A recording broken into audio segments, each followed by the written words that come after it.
Order.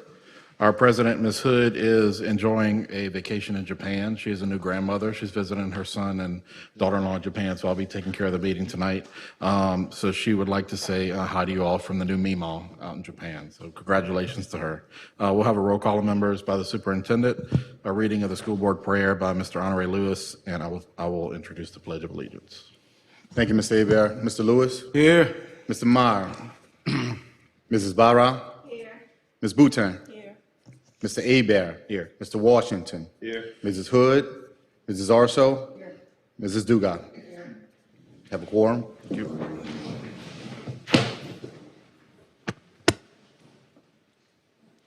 Dear God, we thank you with all our hearts, with all our souls, and all our minds for giving us this opportunity to assemble to perform the duties with accountability and transparency. We humbly ask for your grace and your mercy to make our endeavors a success.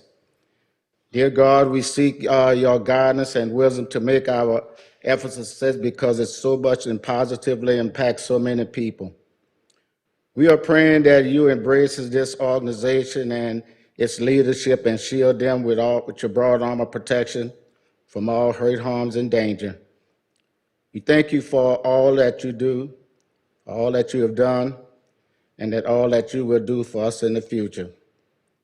We ask with sincere hearts to protect our schools and our parishioners this hurricane season. And dear God, as always, we owe it all to you, all the honor, all the praise, all the glory, and yours now and forever. And dear God, we humbly ask that you look down upon the bereavement of the families who are bereaving the loss of a loved one.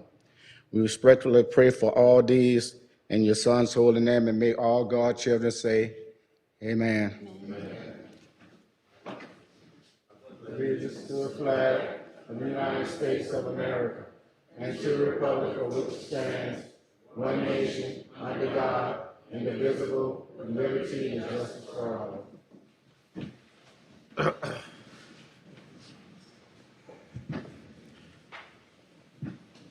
All right, we'll move on to item 2.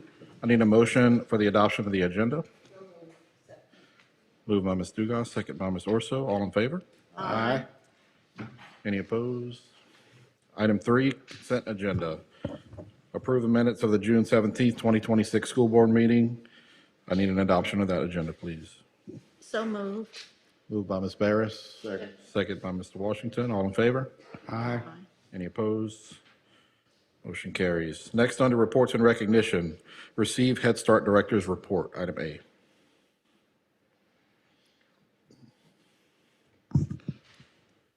I'm going to table this item. Ms. Rachel's not here this afternoon. Okay, Ms. Rachel couldn't be here And I'll today. just want to wish her a happy birthday. Today is her birthday. Gotcha.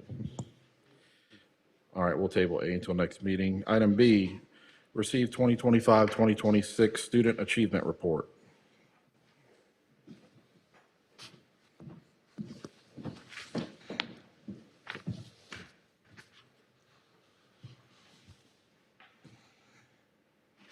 Good evening. We just received the first portion of our data. The State Department we have a new accountability system now.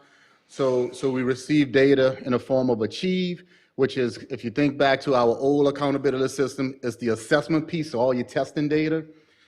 Then we have our Grow piece, how we're moving kids. And then you have your Thrive piece, which is more associated with the high school, dealing with career, tech ed, things like that. So tonight is about the Achieve portion of our accountability system, which is basically test scores. In the report this afternoon, we're going to talk a little bit about the achievement data. Also, we're going to talk about our struggling students closing the achievement gap, and then we're going to talk a bit briefly about the third grade proficiency. This is the executive summary. 6 out of 7 schools in Assumption Parish actually grew last year. Napoleonville Elementary School, proud to announce that they grew the most at 5.8 points. Awesome. Also on our Dibbles assessment, we moved last year was at 70.5% for initial test takers. For the initial test takers this year, we moved all the way up to 82.5 8%, which is a 12.3 percentage point growth. And we only had one school that actually went, that declined, which is our high school by 2.8 points. Equally important, what I think is more important, we had 5 out of 7 schools grew, master and above category, but also they declined, which is a good thing, in the number of students that are approaching basic and unsatisfactory. So they're moving kids from unsatisfactory and approaching basic to basic and above, master and above. So that's a great accomplishment. So you have 5 out of 7 schools did that. And you had 2 schools where, the high school kind of declined, but Bayou Lewis, I think they grew like 0.6 points.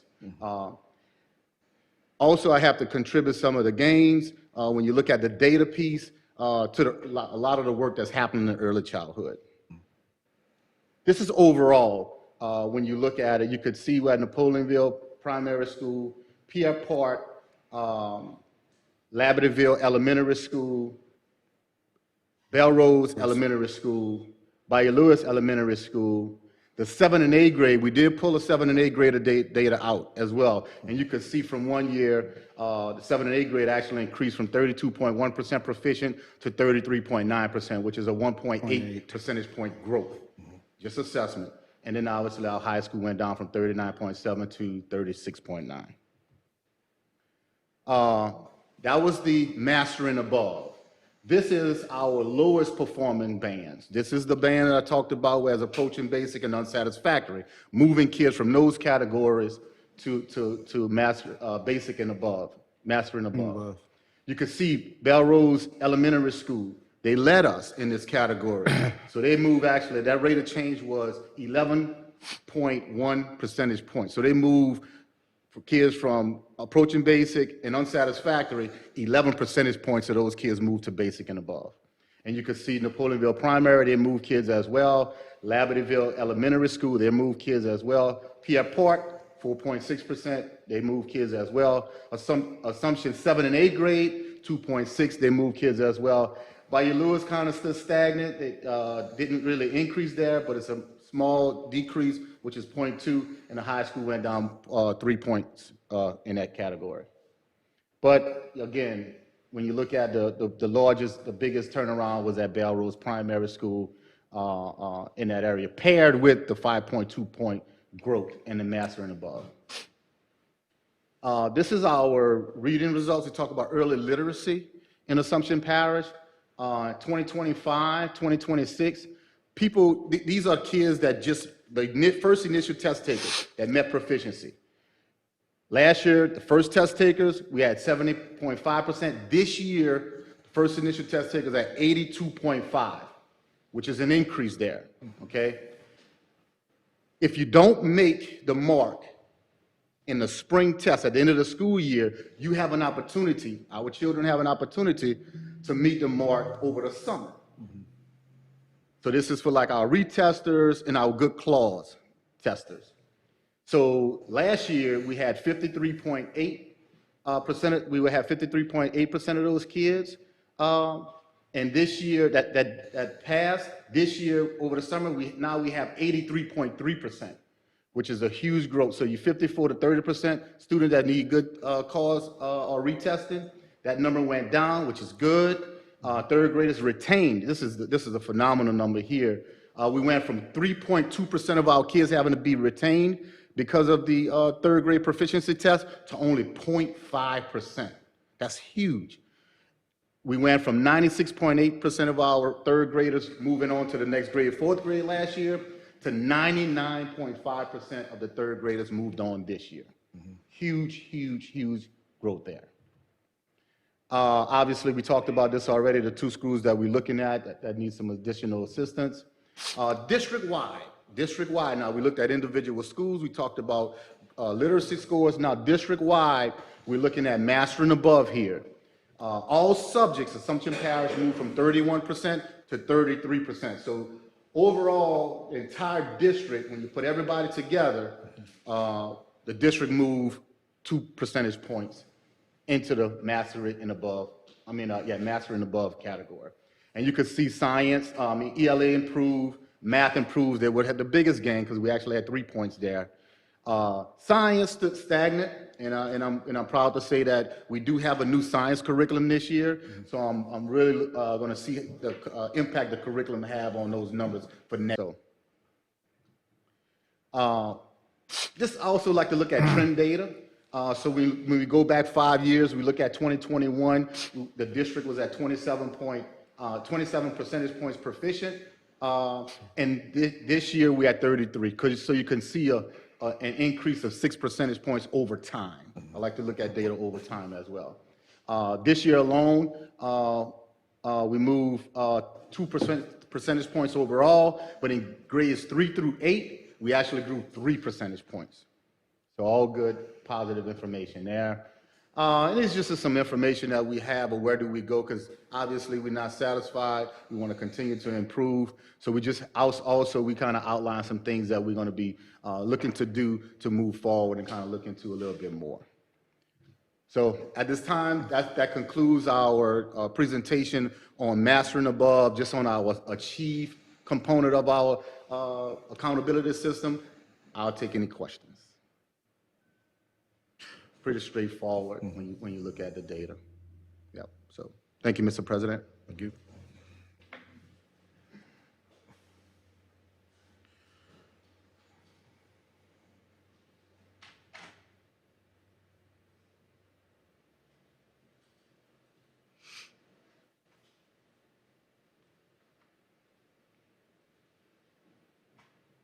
Good. Thank you, Dr. B.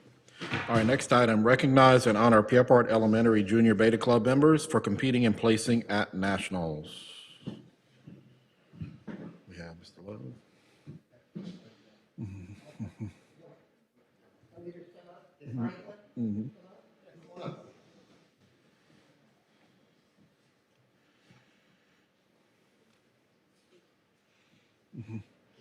Yep, just make sure it's green. We are very proud of our 5 students who went to nationals. They placed second place in 2 competitions and 10th place in 3 competitions. Not only did they work hard throughout the year, but they also worked really hard in the beginning of the summer. They had to fundraise, and I mean, they put in work 3 days out of 5 days. But several weeks during the summer, they gave up to be able to go. So we are very, very proud of them. So we have Corey Metagini, Y'all come up, yeah, y'all come up. Addie Cousin, Annalise Verdon, Lincoln Sedatow, and Kindler Danino. Let's give it a round.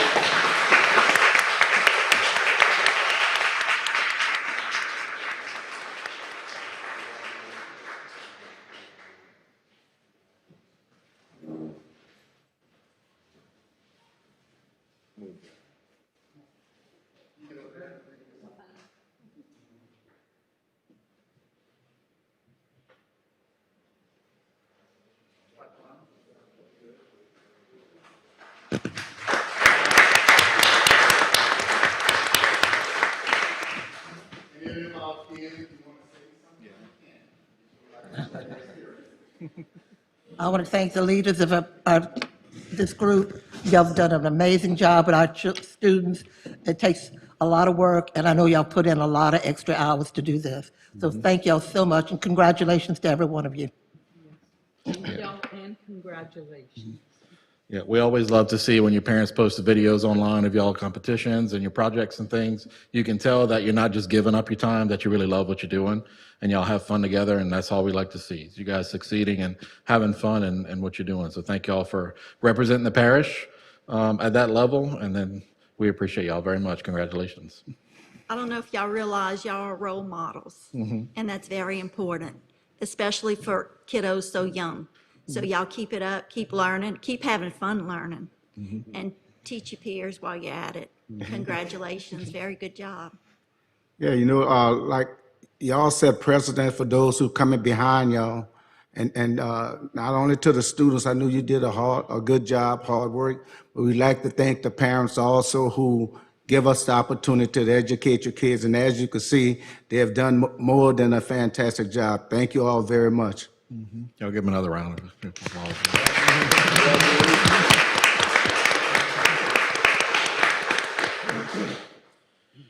All right, next item D is recognize and honor Sophie Hebert, AHS 7th and 8th grade Academy student for placing second at the National Junior Beta Club Convention in on-site cake decorating.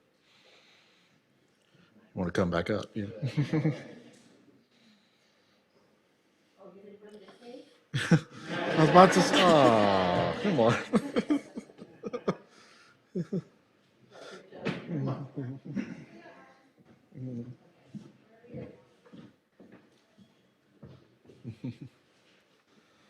Oh, sorry.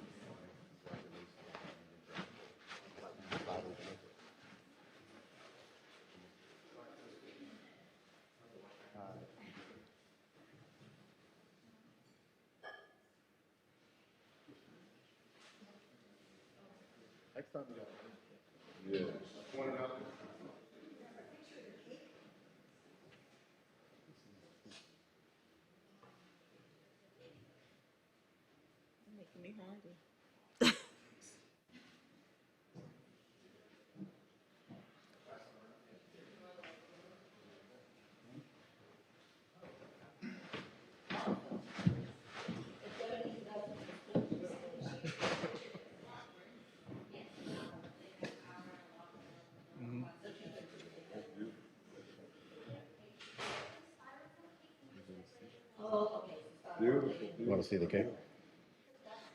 Yeah. I don't know if people realize how much work baking is when you bake. Yeah. My mom baked, and I would help her, and I took lessons and all of that. It's a lot of work, and you have to really concentrate on doing it. Of course, after my wedding cake was done, I decided I wanted to be a teacher instead. But I know, like, I was in the Nothing Bundt store yesterday, and it's unbelievable the cakes they have and the prices they charge for them. So, Amen, hey, there's money in it, and it's a career path. Well, then correct me if I'm wrong, the competition only Awesome. gives you an hour, right, to do it? Yeah.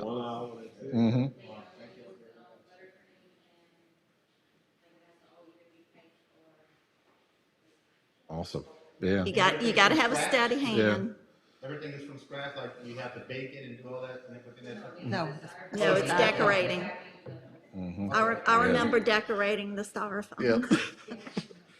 Well, congratulations, Fun, Sophie, very fun. much. Congrats. Yeah. Good Who ate it? job. It was styrofoam. You can't eat it. You licked the icing off of it. Yeah. There's also a store in Morgan City too, Simply Sweet. Simple. Oh, yeah. Sweet and Simple, Simple. okay, that's Oh, it. yeah. And she does very well too. Well, congratulations to you again, and congratulations to Mom, because I know Mom's a huge influence on you with baking and creating as well. So congratulations. Y'all give another hand. Give another hand.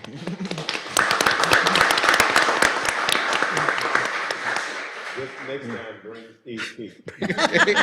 Yes, please. Congratulations. All right, we'll move on to Category 5, Policies, Procedures, and Resolutions. Item A, adopt a resolution of sympathy for Marguerite Blanchard.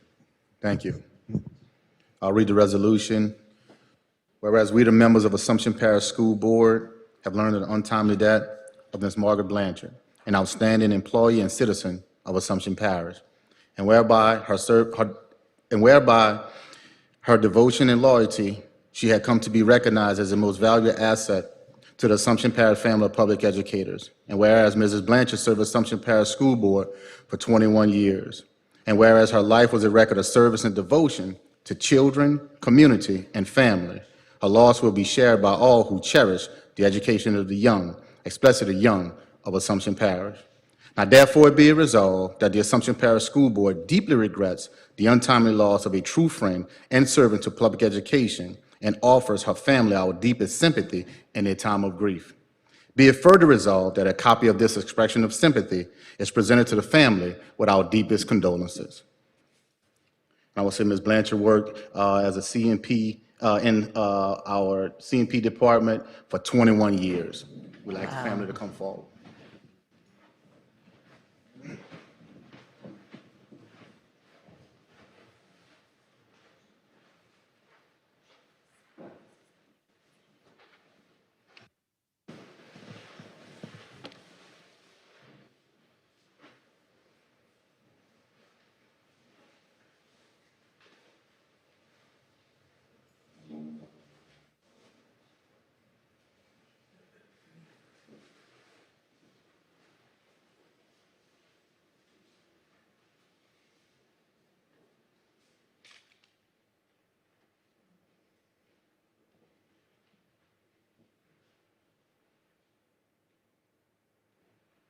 any one of the family members can say something, it's not a problem.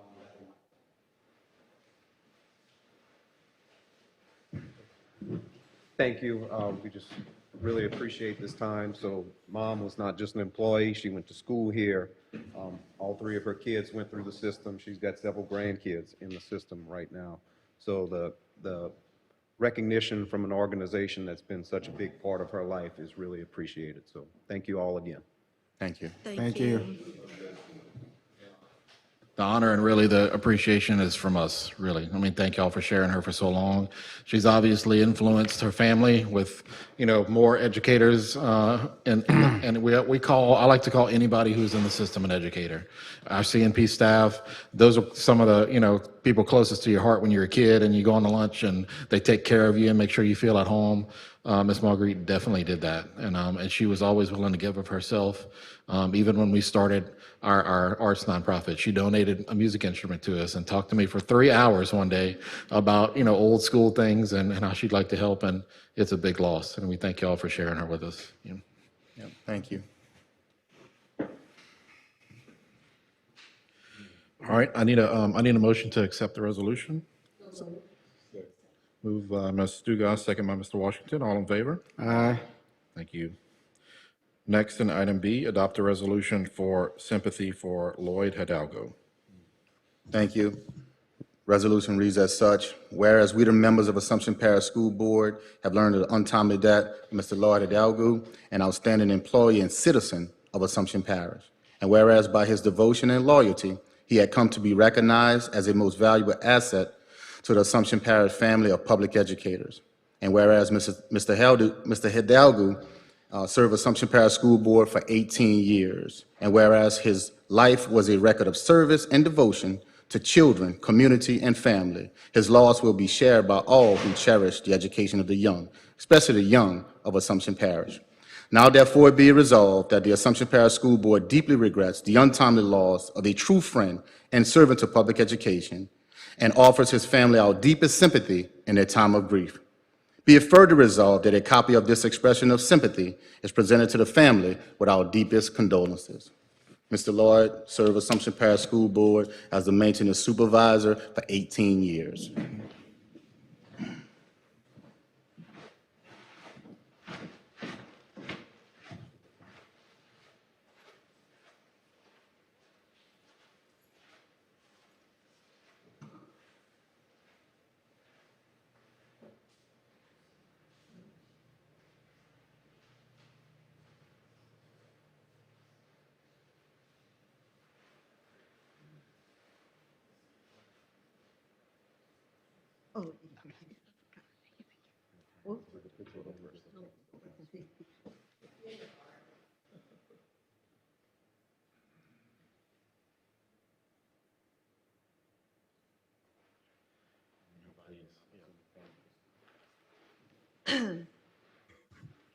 I would just like to thank the Assumption Parish School Board for honoring Lloyd in this way.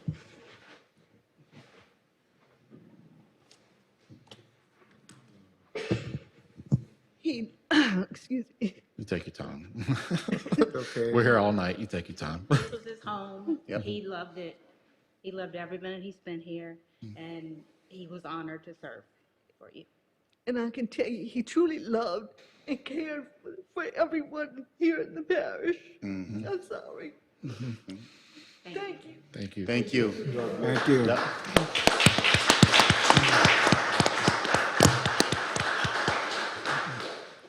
He truly served his Assumption Parish. Mr. Lloyd was one to complete his work. He documented everything. And we talked to him, first thing he said, oh yeah, let me look in my book, I got it documented. And he would document everything. And we were with Mr. Lloyd for 18 years, and we truly, truly appreciate what he did for us. Thank you so much. And he always reported back to the board. Yeah. We went through some, we went through some rough times, but we went through some good times too with Mr. Lloyd. He was a gem. Yeah. And you see the emotion. Ms. Francis, we're terribly sorry for the loss. And you hear of people being public servants. Mr. Lloyd, from what I hear, I wasn't, here when he was, but he was of service.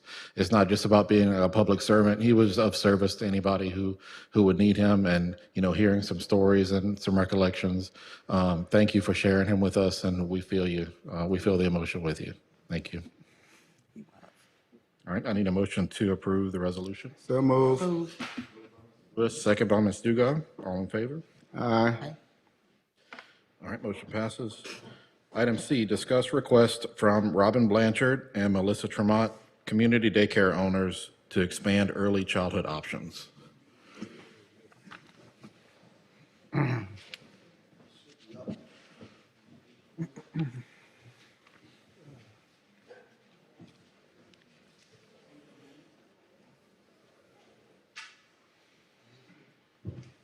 First of all, thank y'all for allowing us the opportunity to speak with y'all tonight. I think it's something that we're kind of excited about. We did speak with Dr. Bartholomew a few months ago about an opportunity, and it's kind of moving along, I think, maybe in a direction we didn't know where it was going to go. We just knew that Assumption Parish needed more early childhood care in the entire parish. And we've kind of put something together. I'm excited about it. Melissa's excited about it, that we're wanting to partner together and partner with y'all, with the Assumption Parish School Board and the school system. And, we'll see where it goes. So I kind of put something together and just follow along with me. Awesome. So we kind of are looking at it as how we can grow Assumption Parish together through possibly an early learning initiative partnership. Could be something that other parishes may even, if successful, and if we can get it to where we want it to be, something that other parishes may even look at and say, this might be a good idea. So this is our vision. Our vision is for every child in Assumption Parish to have access to high-quality early learning opportunities regardless of where they live. I think y'all probably at some point heard from us before, in the past about our child care centers. We're the only type 3 centers here in Assumption Parish, and there is definitely a need. We see that need every day. We see. Miss Melissa, could you talk more into the mic? I really can't hear you. Oh, I am so sorry. Thank you. You hear me now? Okay, there we go. Appreciate it, thank you. I thought I was loud already. Okay. So we knew that the need was there. It's just that a lot of times we might hit some roadblocks in how to get to that place and how to accomplish the overarching goal that we're wanting to do. So our vision is to create a collaborative partnership that's going to help us to get this access to early childhood in all the areas of the parish. So why the partnership matters. I'm actually going to use my paper right here. I can do it better this way. So what we know is right now, as Melissa and I, we do get a lot of infants into our centers, but we know because of where we're located that we are not reaching the Labadeville area and maybe even Napoleonville. And a lot of it depends on where people work. What we do know as well is that most parents are going to want to use an early childhood center that is nearby family as well. So they really don't want to go out of the area if they don't have to, but if they're forced to, and that's the only option, they will. So we knew by what we're seeing, we see waiting lists for infants. Infants, I'm going off a little bit on it, but infants, require a very small ratio to teachers. So we don't have necessarily the ability in our centers to be able to take in all of those infants that's out there right now. 1 to 2 year olds, same thing. But what I see is a lot of people from Napoleonville, possibly Pankerville, Belrose area that are lower income and are wanting to have that ability to put their children into early childhood care, but we're simply full. So it's really hard. And so we know that the need is there.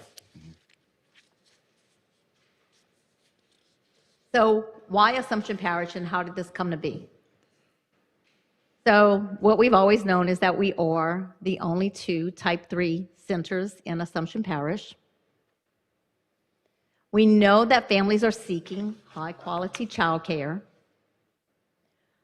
We know that we think that there might be some available school facilities that's out there. We know that we want to build strong community partnerships with everyone here. And we think that we may have the opportunity for innovation right now. What that will look like tomorrow, not tomorrow, but in the future, is expanded access, where we are keeping more of Assumption Parish residents and children here in our parish versus going out into Lafourche Parish or maybe Ascension Parish to the center that's over there. We know that we need to serve more families. We know that we want a stronger workforce. So part of, and I'm probably speaking for Melissa as well, but when I opened my center 3.5 years ago, or bought it, my vision was that I wanted to employ people that I could build from the ground up and give them a hand up.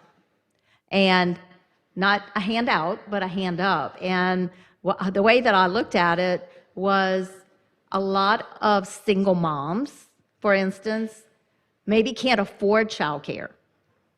So they're kind of in that catch-22. They can't go to school. They can't go to work because the jobs might not pay enough.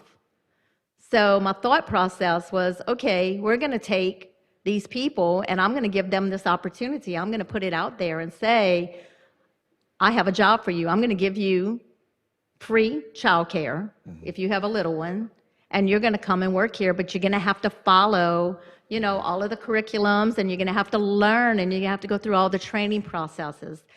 Well, only because our centers are just so small and there's just not much opportunity, that's never really come to fruition. But if we do something like this, definitely, I think that we could actually help and increase the number of people that are working here in Assumption Parish. We also know that just because of what we have done together over the last 3 years since becoming Type 3 centers, is that our scores are consistently increasing and increasing and increasing. And I'm really confident that this year, it just feels right. I feel like this year, we're going to be even higher. Melissa has proudly scored highly proficient at her center, and that's not an easy job, I can tell you. It's not easy. It requires a lot from your teachers. It requires a lot from the director, from the owner, and it's a dedication to making sure that your children are receiving the best care possible. We're at proficient, but we were at approaching proficient, so I feel like that was a good thing. So I'm competitive, so it's like I'm going to catch up to Melissa really fast. And then the last is that possibly with this partnership, we could all together come up with a better use of the facilities that's right here in our parish already, rather than going and build a new center or that kind of thing. Sorry, went back too fast. Okay, so this is kind of what I talked about already, is that La Petite Amie, or Les Petits Amis, we just recently changed our name to an early learning center. We're 3-star proficient. Melissa is at a 4-star with Cribs to Crayons. We both serve from 6 weeks of age to 4+. We're actually licensed for up to 16 years old, believe it or not. Which that's okay, because if we do summer camps, like we're doing a summer camp this year, which that's also another thing that's like a big need that's in the parish. We're Quality Start recipients, and basically what that means is that we're agreeing to follow a curriculum, that we are agreeing to accept children and that you may use child care assistance program, and that we follow all of the protocol for our Quality Start Center. We're family-focused and customer-driven, and I think you could probably ask just about anybody that's out there that uses our centers. They trust us, and they love us. And, we just have that ability to push that out further to others in the community. Numbers tell the story. 2%, this is in Assumption Parish, 2% of, I'm gonna flip my page again, I'm sorry. Oh, you did, there you go. 2% of birth to 2 are utilizing public access to any child care, but there's just not that much that's out there right now. 100% of 4-year-olds, because Assumption Parish, y'all do a great job right now with our early Head Start or a Head Start program, and they all have access to that right now, and that's proven to be a good thing. They have 102 Head Start seats for 3-year-olds. There are 2 licensed Type 3 centers, which is us. We have 14 years of combined experience in leadership. We know how to run a Type 3 center. We know how to follow all compliance. We understand observations. We understand curriculums. We know how to train our teachers. We know what it takes to run a top-notch child care center. And our score overall is 5.41 in the Early Childhood Network.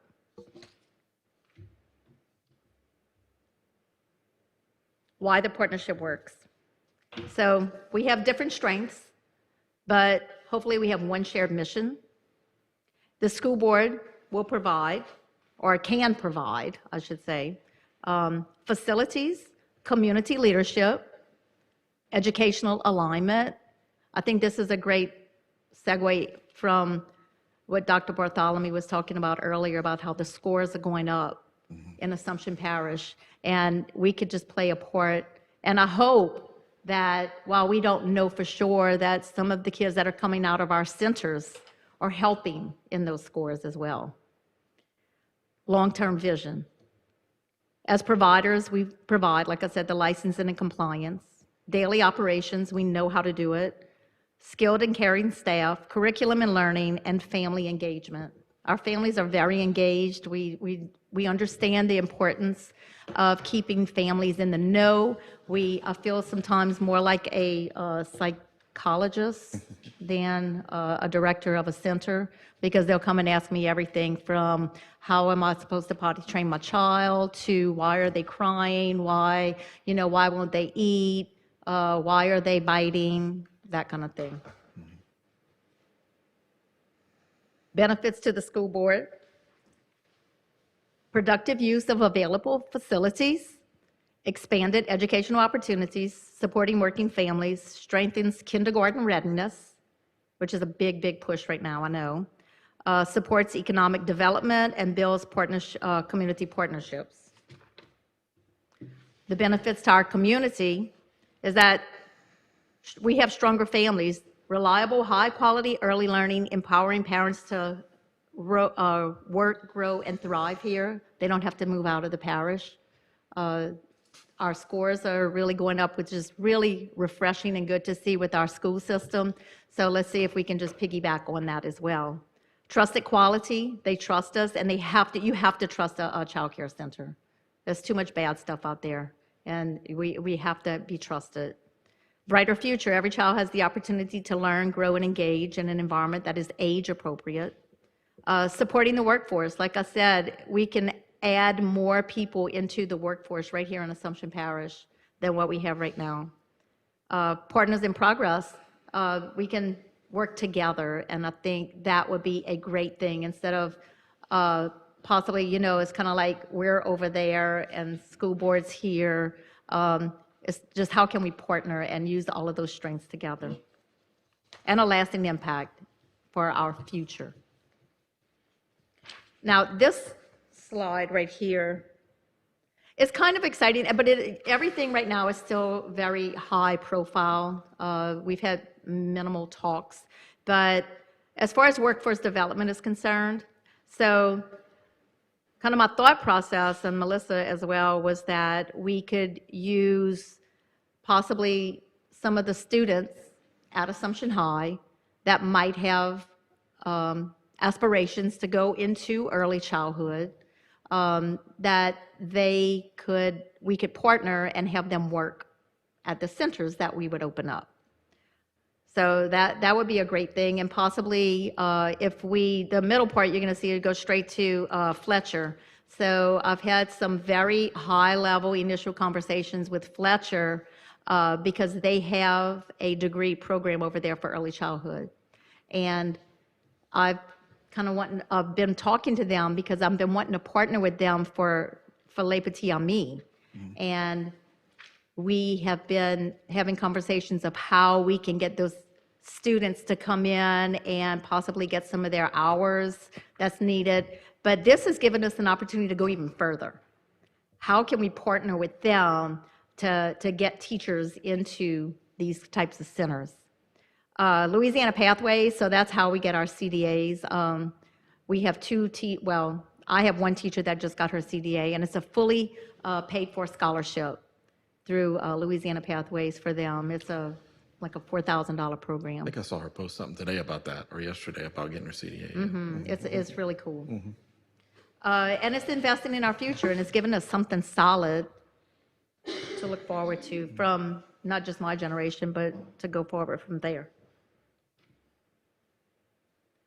Potential locations. So like I said, and this, I kind of just drew this map up, but you'll see the top part of the parish is where our Cribs to Crayons is at and Les Petits Amis. So we're kind of at the top, but there's really nothing as far as early childhood education as a licensed center.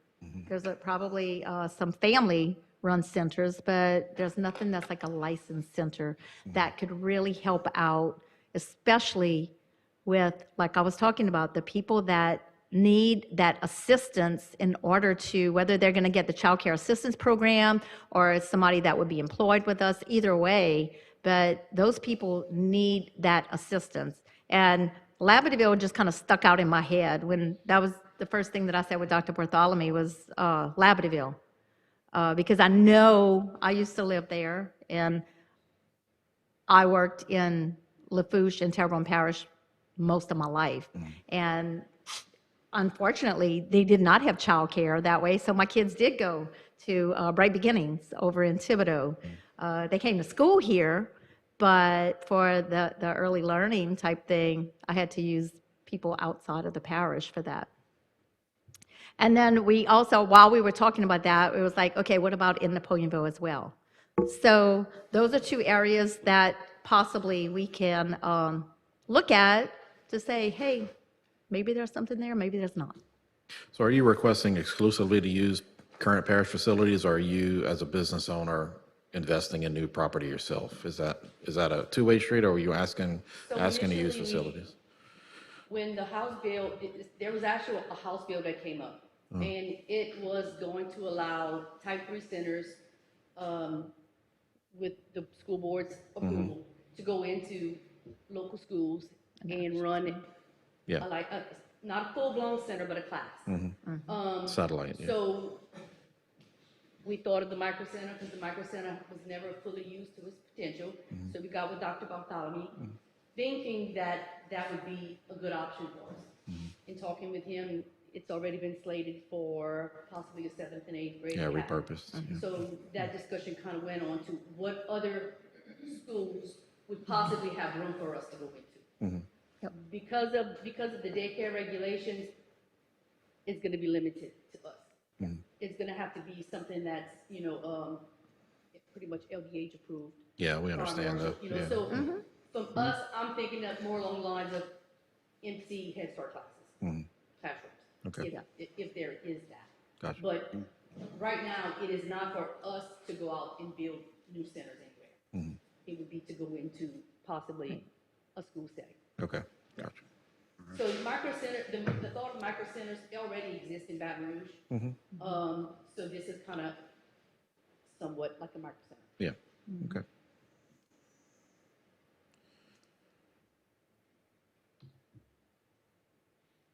This just kind of is a repeat of what I talked about already, collaboration, investing in growth.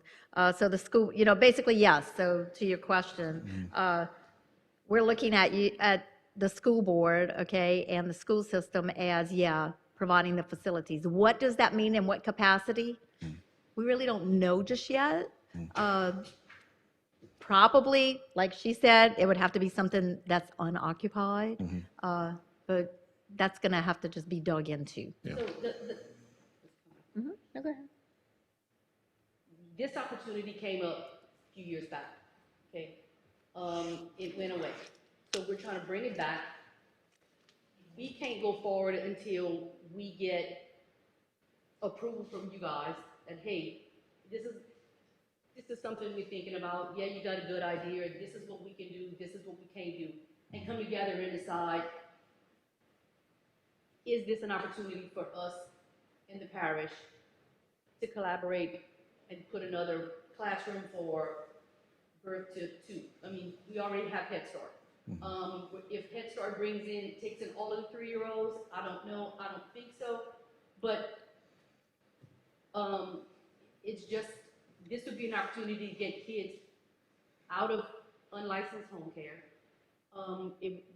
Type 3 centers are mandated, okay, so we have all the rules, we are site visited, so it gives a different level of protection to have your kids. Don't get me wrong, my kids went to my sister and whatnot, but nowadays it's just Big Brother looking at me. So at this point, we can talk and we can make ideas, but before we can make any of those ideas come to pass, we need y'all to buy in. By in, I mean, is there an opportunity in a Lavendyville, in a Belrose, or, in a primary school or a middle school that we could have a classroom or 2 classrooms? And will it be feasible for either one of us? It all depends on how much space there is. Because, like she said, we work on numbers. The state mandates how many kids you can have at each age group. So the overall picture is there an opportunity for us to go into one of the schools? And if you can, well, like you said earlier, and if you can consistently staff it with quality and credentialed staff too, It would pretty much be its own operating daycare. It can't operate as mine, or it can't operate as Robin's. It would have its own director. It would just be a whole nother daycare. Yeah. Childcare learning center. But before we can go anywhere further than this discussion, is there an opportunity Right. in a school? And fast forwarding actually into the whole thing is that really that's what we're wanting, and the little packet I left with you is really not that we want you to say, yep, we have that. We don't know yet, but we just kind of wanted to present it to y'all and kind of have your blessing, I guess, that to say, yeah, this might be a good idea. Go ahead and you and Dr. Bartholomew and his team look at some ideas and, see what you come up with and bring it to us. That's basically what we're looking to do. Any questions on any of that so far? Yeah, I think it would be May a not good have the idea to answer. put this in Ms. Rachel's court to draw the lines with, school system compliance and what we offer and what lines we can draw to what you guys are proposing, and because she'd be the best person to align that, I would guess. Yep. We have a few more pages. Y'all want to go through the rest of it? Okay. I can, but it's kind of repeating the same thing. Okay. Yeah, but I'll just tell you, this is the roadmap. And really and truly, the first part of it is that y'all kind of just say, y'all go ahead and kind of start talking about it. It could be, we don't know. We don't know on either side what'll end up coming out of it. It may not be feasible for us. I don't know. I really don't. But we wanted to bring it in front of you, so that way we know kind of like, okay, well, y'all are okay with us looking at this idea. Yeah, I mean, that would be under the superintendent's purview, but, I mean, it would have to align with our next strategic plan, our capital outlay, what we're going to do with our facilities after, the legislation that's coming out every other day with funding and how we can properly use our facilities on our own first. But I would say that's under your purview, get with Rachel and see what lines we can draw and what progress we can make towards Okay. a partnership. Perfect. And how long is it going to take? Who knows? Yeah. I don't know. It's going to be a while. I mean, this is not something that we can do with the snap of a finger, of course. And that's basically what I was saying, is that, we're going to work on it in certain phases, and I would like for us to collaborate with Dr. Bartholomew on exactly what those phases will be. It's going to be a big plan. So, Mr. B, I'd like to see come out with us with a proposal, the good about this or what's not good about it, whatever you have to say that would lead us to make the right decision for these people. I think, it's a good thing. I think it's something that we need to look into. So I'd appreciate it if you'd come back with a report. Yeah, just draw the lines on if it's feasible for us. Yeah. thank you. And that Thank you was all it. very much, and congrats on the Otherwise, success. thank you. Congrats on the growth and the Thank you. scores and success. Thank you. Yeah. thank I you. know. Thank you so much. Yeah, We thank you. appreciate it. Thank you.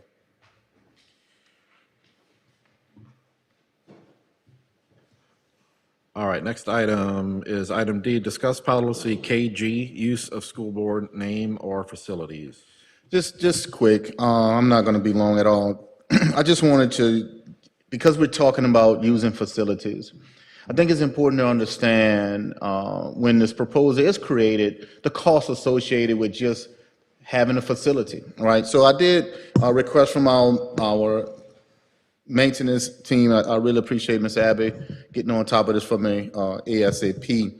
And just looking at the numbers at Labadeville Primary School, we're talking about electricity, gas, water, property insurance, lawn care, disposal of the trash and things like that. We just for 1 year, we looked at $162,000. So, and I know that we're not talking about here in this particular instance the entire facility.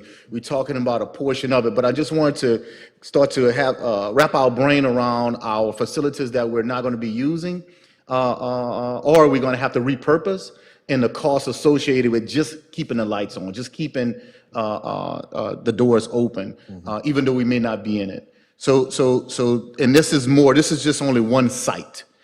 We have several sites that we're looking at as far as the cost to keep the doors open and the lights on there. So I just wanted to give you an idea as we dig deep into this.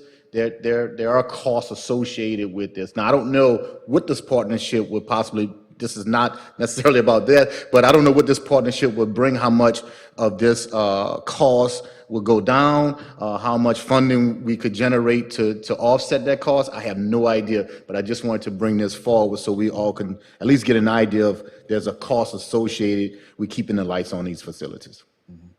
Also, our use of facilities form, if we do go into a partnership with anyone, we definitely have to update our use of facilities form, because there's a lot of language in there that we need more guidance on from a legal standpoint, and something that's quick and easy. There is no associated fee.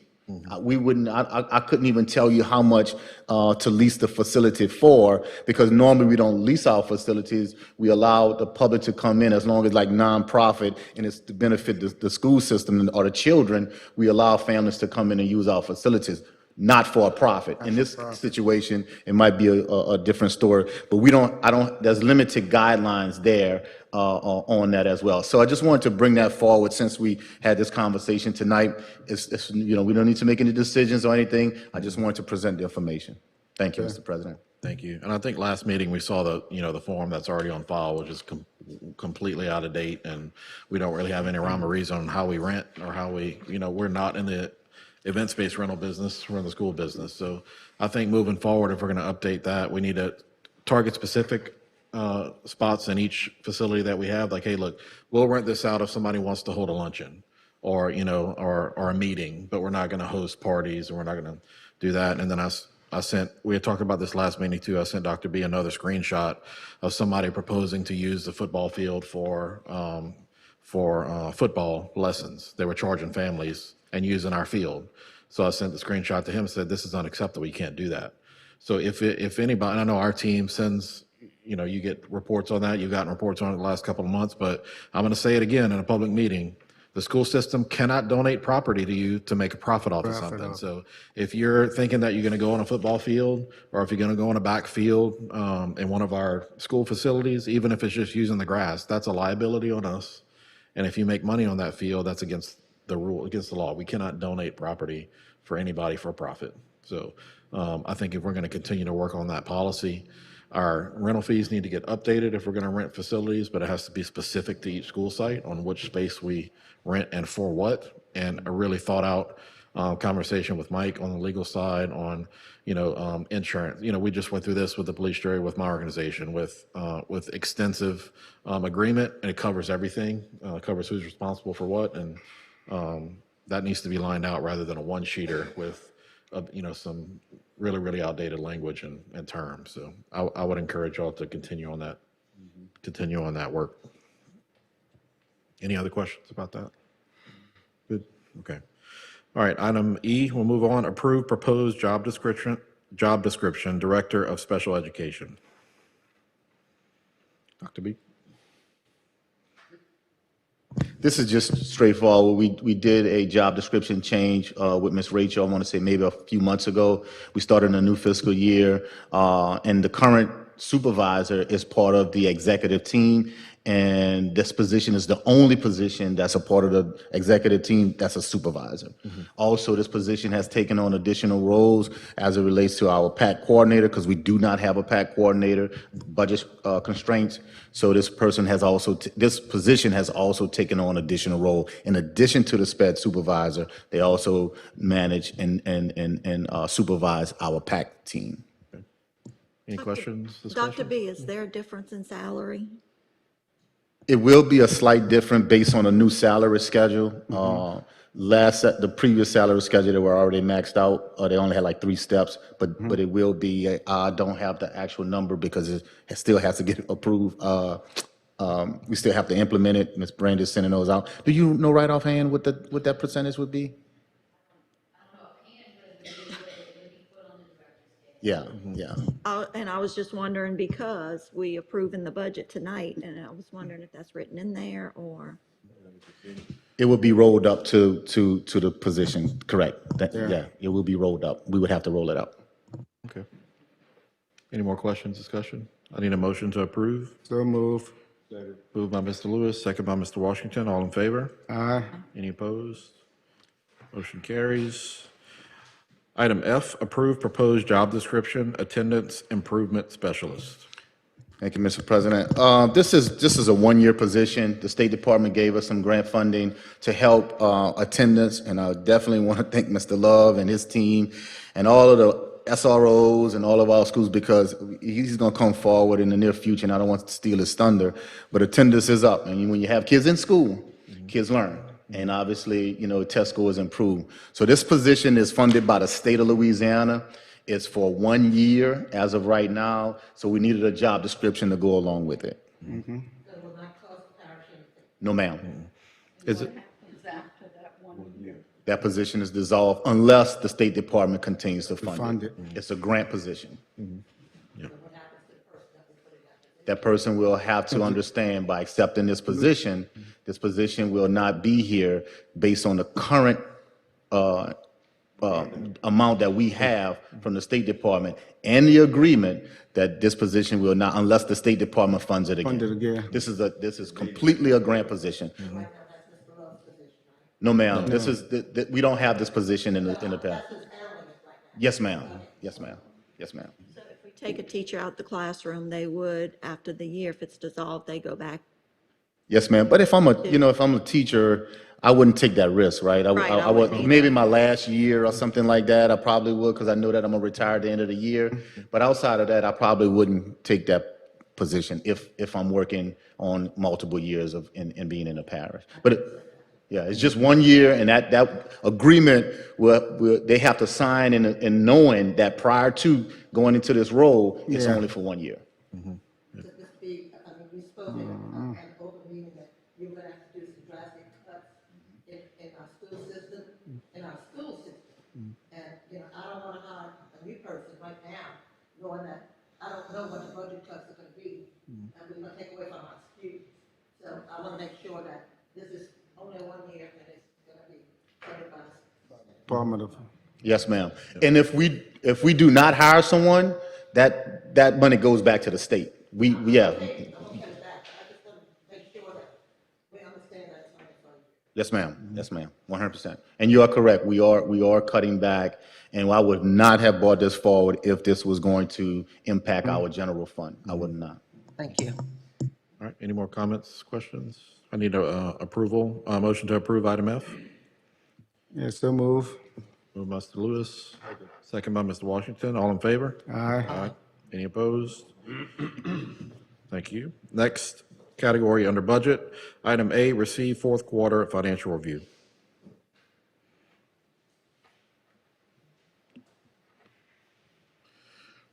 We used to see Ms. Karen, but she's not. Ms. Lauren, but she's not here tonight. But we do have a representative from Faulkner Winkler. Yes, good evening, Superintendent, board members, and members of the public. My name is Nikki Sledge, and I'm a senior accountant at Falk & Winkler. I work with Lauren and Tommy, that you're probably used to seeing Lauren here. But, Thank you, Nikki. yes, so in front of you, you would have the general fund budget to actuals for Q4, June 30th, but please keep in mind that these numbers are subject to change after any audit adjustments or any closeout adjustments to be made at the end of the year. So if you start with, give you a nice overview of everything. First, you'll notice that at the end of the year, you're ending with a $1.87 million deficit, which is still $1.8 million over the deficit we originally budgeted at $3.6 million. And this is also only for your general fund. You still have a healthy general fund balance at $27 million. And that's still going to be approximately 1.8 million over what was amended budget for 2026. Total revenues came in at 94% of budgeted, which is still good. There's no budget amendment to be made. There was still a shortfall with your MSP, and that's consistent with your enrollment numbers that we had projected to happen. This transfer end number will change when we do close out and adjusting entries for that. And then in your expenditures, you're doing really well. You're 91% of your budgeted, which is good. So it's not more than your offsetting revenues, so no budget amendments or anything to worry about there. You will see that there are two functions that are a little bit over budget with your school administration and your operation and maintenance services.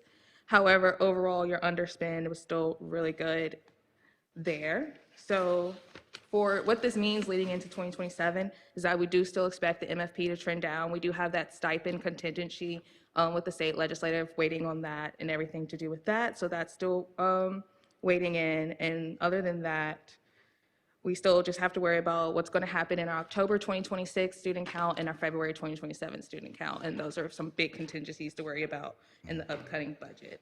Gotcha. All right. Any questions? Any questions from Ms. Sledge? We have met our 70%, right, for instruction? The instruction, the good news is if we didn't meet it, well, I'll get those numbers to you. Because we are not a low-performing district, the State Department does give us some grace. Okay. So even if we don't meet our 70% threshold, we can go below because we are considered a higher performing district as it compared to our peers across the state. So they give us some flexibility there. But I'll get that actual number to you. Okay, thanks. Any more questions? I just want to say this. Kudos to our finance department and our schools, and our department heads, because we had 91%. So that means we're not over budget from what we did last year. So we're coming in lower than anticipated at this moment, even with all of the construction. So kudos to all the department heads and our schools as of right now. So I'm very, very proud to know that we had 91%. So that's a good thing to say. Thank you. Awesome. Thank you. Thank you, Ms. Sledge. Appreciate you.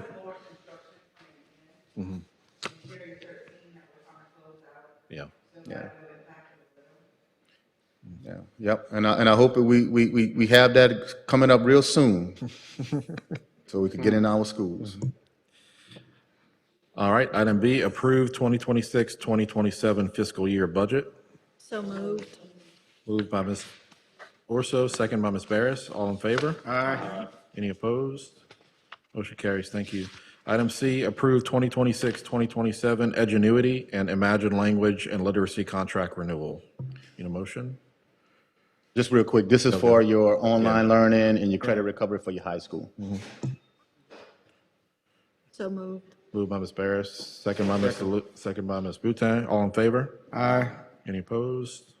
Thank you. Motion carries. Item D, approve 2026, 2027 Knoll Consulting LLC contract renewal contingent upon final LDOE approval of the 2026, 2027 super app. Just real quick, this is from the LDOE. Ms. Kathy and her department uses this tracker on teaching and learning. This will not cost the district anything once our super app is approved by the state. Any questions? All right, I need a motion to approve. Moved by Mr. Washington, Second. second by Mr. Lewis. All in favor? Aye. Any opposed? Thank you. Motion passes. Item E, approve 2026, 2027 National Institute for Excellence in Teaching, NIET, contract renewal contingent upon final LDOE approval of 2026, 27 super app. Same thing previously. This is your coaching for your principals and your district leaders from an instructional standpoint. Moved by Ms. Dugas, second by Ms. Orso. All in favor? Aye. Any opposed? Thank you. Motion passes. Item F, receive June 2026 sales and use tax report. This might be my last time, Ms. Thibodeau, so just get ready. The new fiscal year is here, so I'm going to do June, and that's going to be it. All right, June collections, total receipts, $1,483,302.45, which is an increase of $129,153, which is a 10% increase. School board received $738,142.47, which is an increase of $64,821.39. 92 bond fund received $147,628.38, which is an increase of $13,058.25. We had increases in food, apparel, general merchandise, equipment, service, manufacturing, utilities, miscellaneous. We had decreases in automotive, contractor, and unclassified. Thank you. Thank you, Dr. B. And we had an audit revenue in June of '25, and we didn't have one this year, and so that was, and we were still above. Good, yep, yep. And I want to say this, I'll say this about taxes and when we receive. This is the first time, and from what I gathered doing some research, in the history of Assumption Parish, that's why we have to pay close attention to what's going on in Baton Rouge. This is the first time that local revenue superseded state revenue. Yep. So now we paying more locally to run our school system than the state because of all the cuts and what's happening in Baton Rouge. So just, I encourage everybody just to pay attention and vote accordingly. Don't say it too loud, they might take some from us. They're listening in. Be informed and please use your power at the ballot, but be informed first, please. Thank you, Dr. B, for the report. Next category, facilities and grounds. Item A, approve change order number 2 and substantial completion for the future Belrose Elementary School site security and building renovations project number S-60-171, former Belrose Middle School. Just what we're doing here on the next two items, we realized that we were going to, you come forward, Joe. We were going to spend upwards of over $1 million at the transitioning from Belrose Primary to Belrose Middle School. Plus, there are some unforeseen challenges as well. So we asked Mr. Savoy, we also talked to the contractors and say, look, you know, if we could hold off on this project and save the district over $700,000, $800,000, we would love to at least entertain the idea and see what happens. And he did some work on his end as well as the contractors. We're very thankful. So they're actually going to present something tonight, and this is the change order. It's actually a deduct change order. I think the community and the system as a whole, with all the uncertainty that's ahead of us, I think it's a good idea. We're fine right now where we are. So this is what you're going to see on this item, which is for the security project and upgrade renovations. And the next one is also for the upgrade to the sewer plant. Mr. Savoy? Yes, as Dr. Bartholomew said, there was some work already being done at the school. It was underway. So what we chose to do at that time is take those items that were currently underway and complete them. And if you passed in front of the school, you'll see that the chain link fencing and the security fencing is up.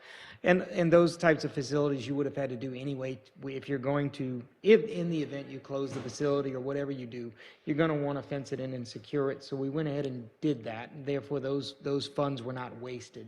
Additionally, we took possession of some materials such as bathroom sinks, toilet partitions, that can be and is being utilized at your other facilities for upgrades. So don't want you to think while there is some cost here, we are making the most and utilizing what we can of what was spent.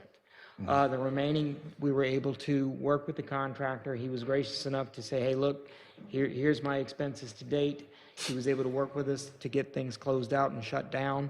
So we're coming to you tonight with a total deduct change order of $536,433.81. Okay. And we are recommending that for approval. So move. Moved by Mr. Lewis. Second by Mr. Washington. All in favor? Aye. Any opposed?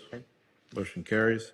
Just a note on that as well. We, because the public has asked about these items on the agenda, these two. It's reactionary. You know, we're not going to stop moving forward. Our salary schedule adjustment is going to happen. We're not going to roll that back. But with everything happening in Baton Rouge and the flip-flop and the everyday, you know, we don't know what this governor is going to do and the ridiculousness that's coming to rural districts and how we're going to fund things. We had to be reactionary and save this project. So it is still going to move forward. We just had to put a pause on it. And thank you for the work for helping us out with that. And we'll go to item B, approve change order number 1 and substantial completion for Future Belrose Elementary School Site Sewer Plant Replacement Project number BRM-2601, former Belrose Middle School. Need a So motion? move. He kind of explained that to just now. So move on that. Motion by Mr. item. Lewis, second by Ms. Dugas. All in favor? Aye. I'd like to show this, I'd like to thank you for working with us, going into the future, actually, and understanding that we did have to make this cut, and I appreciate all the work you put forward. Thank you so much. I very much appreciate it. Very good. Thank you very much, Joe. Thank you. Thank you. All right, item C, discuss quote from CJ's Electrical Service Incorporated for the project known as Assumption High School Welding Shop Grounding. This is the welding shop. Go ahead, Joe. I'm going to let you explain. Go ahead. Yes, a while back, one of the projects that we were tasked with doing is the welding bit closer. shop. Sorry. Excuse me. The welding shop at the high school had some electrical issues. It wasn't being grounded properly. It actually was causing some damage to the building. We've removed those damaged items, and as you know, we've changed the metal on the outside of the building. So this was the next step, is to correct the grounding issues. Additionally, we're going in, some of the things that we're able to do is we're going to go in and cap off any exposed electrical, put new switch covers, new plates, just so that it's a safer environment. It is a welding shop. We don't want, obviously it's not something that you want open electrical spikes and so forth. And it's also bringing the building back to an electrical code standard. The quote came in on, we went and just sought quotes because it fell under the bid threshold. We only received one quote, but we did seek 4. The quote that came in was from CJ's Electrical Service in the amount of $78,640. The budget that we had estimated for this project was at $70,000. Given that we had to do some of the electrical safety issues that we came across when doing the walkthroughs, we do feel that this is within an acceptable budget should you choose to wish should you wish to move forward with it. Is there a reason why we went out for 4 and we only got 1? Did they not, were not responsive or? We had several of them did respond and tell us that they were turning in a bid. They did review the quotes. However, there is a lot of electrical work going on right now in both the private and public sector. Okay. So that played a major part in it. Gotcha, okay. All right. Dr. B, what's your recommendation? I mean, I think the recommendation is to move forward with it, but I wanted, because we are looking at all options as far as our budget is concerned, this will be a hit to the general fund. So I didn't know how we wanted to proceed, if we want to move forward or not, but the recommendation is to move forward. So right now I just had it for discussion, but I can bring it back for approval at the next meeting. But I mean, if we're gonna use it, it's gotta be done. Safety issue, So we could make this an action item right now if it, I mean, I don't know, This can Yeah, almost if be you- put as an emergency item. Yeah. The kids cannot be in there. So I'm gonna. Yeah, I need a motion to, yeah. Yep, To public comment, yeah. yep, so I need a motion to convert item C under facilities and grounds, discuss quote for CJ's Electrical Service Incorporated for the project known as Assumption High School Welding Shop grounding to an action item. So moved. Moved by Ms. Barris, second by Ms. Dugas, all in favor? Aye. Any opposed? Public comment. Yeah. Any public comment? Oh, yeah, before the vote. Sorry about that. Filling in today. Any public comment on that? Going twice? No electricians in the building, going 3 times? Public All comment, right. so All in favor? Aye. Any opposed? Motion carries. Thank you. Item C is approved. So Joseph, that'll get started. You'll put that, We're going to, we'll have contracts drafted in the morning. Okay. And get those over to the superintendent for signatures, and we'll get them started right away. I'm glad you all made it, I'm glad you all made it an action item, because with that, there is a possibility that we can have this done well before the school starts. yeah, that was my question. So with it not being out for bid, is there still a timeline on that? We'll put a timeline on the Yes, contract? yes, Okay. we're going to put timelines within the contract. Okay. The most difficult thing here is going to be the material lead times. However, in talking with CJ's Electric, a lot of the wiring and stuff that we need, he actually has Okay. in his possession. So we're going to try and work with him. Thank you very much.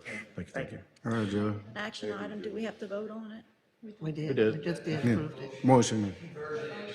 It was all in one, okay. All right, next item D, approved garbage disposal contract extension with Pelican Waste and Debris LLC at the current price for the period of July 1st, 2026 through June 30th, 2027. So moved. Moved by Ms. Barris, second by Ms. Orso. All in favor? Choice. Any opposed? Motion carries.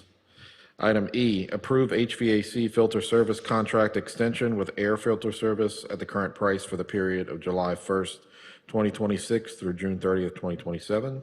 Need a motion? Moved by Ms. Orso, second by Ms. Boutin. All in favor? Aye. Aye. Any opposed? Motion carries. Thank you. Item F, approve change order number 1 for the project known as PPE Walkway Canopy. Dr. B? Yeah, we just added some conduit. So right now we have, I don't know, 20, 30 different wires running on top of the can. Couldn't get over that. I mean, Yeah, it's so like- we're going to test those wires to see what wires are good, and then we also going to run conduit. Now, we won't be able to know exactly how much it'll cost to run the wires through the conduit until we identify the wires that we actually need. So right now, it's about testing the wires and running the conduit, and once we get an idea how much it'll cost to run the wires, either we do it internally, or we come in with a change order for the contractor to run the wires. Yeah, and the price for that change order is $2,156, just for the record. All right, I need a motion. So moved. Moved by Ms. Dugas, second by Ms. Orso. All in favor? Aye. Any opposed? Thank you. Motion carries. Item G, approve partial substantial completion for the project known as Labadeville Elementary School Security and Facility Upgrades. So moved. Moved by Ms. Barris, second by Ms. Boutin. Any questions? There you go. Yep. Just go ahead, give us an Tommy. update Yeah, if you just don't an mind, update, kind of Tommy. like the board, an update, and community, an update of where we are. I know we're getting ready to vote on this item, but it's a good time to give us an update on Labatteville Middle. Yeah, so the purpose of the partial substantial completion was for the school to occupy those classrooms. The classrooms are ready, and we didn't want to delay the teachers or the facilities department from moving in. So the only remaining items would be the office space and the restrooms that don't require as much furniture. Just a few things. That we're wrapping up the last few items on the project. The aluminum walkway canopy was delivered yesterday. The ceiling and millwork installation was installed today. Toilet partitions arrive on Friday, and door hardware arrived yesterday, and some of the doors have been installed today. And electric water coolers and toilets arrive tomorrow. And we plan, so the remaining items are going to be installed next week, and we plan to have a state fire marshal inspection on Monday, July 27th. Awesome. We want to give ourselves a buffer in case there's some deficiencies. I think since it's so close to school starting, we need to make sure that appropriate contractors, engineers on site in case fire marshal says, hey, we got a problem. We'll be there, That way we yeah. can move on it quickly, Yeah. yeah. We So, will make it? Yeah. You will make it for the opening of the school day? Everything? we Yeah, do? yes, ma'am. It's closer than we want it to be. We're not as far along as we wish to be, but we'll make it. All right. Any other questions? Yep. All right, motion to approve, I need a motion to approve. Oh, we had that already. All in favor? No, we didn't. Motion to approve? Yeah. Yeah, we did. Yeah, did. motion by Ms. Barris, second by Ms. Second by Boutin. All in Boutin. favor? Any opposed? Motion passes. Thank you. Next item, H, approve lowest quote for rebuilding wall of AHS Ag Building.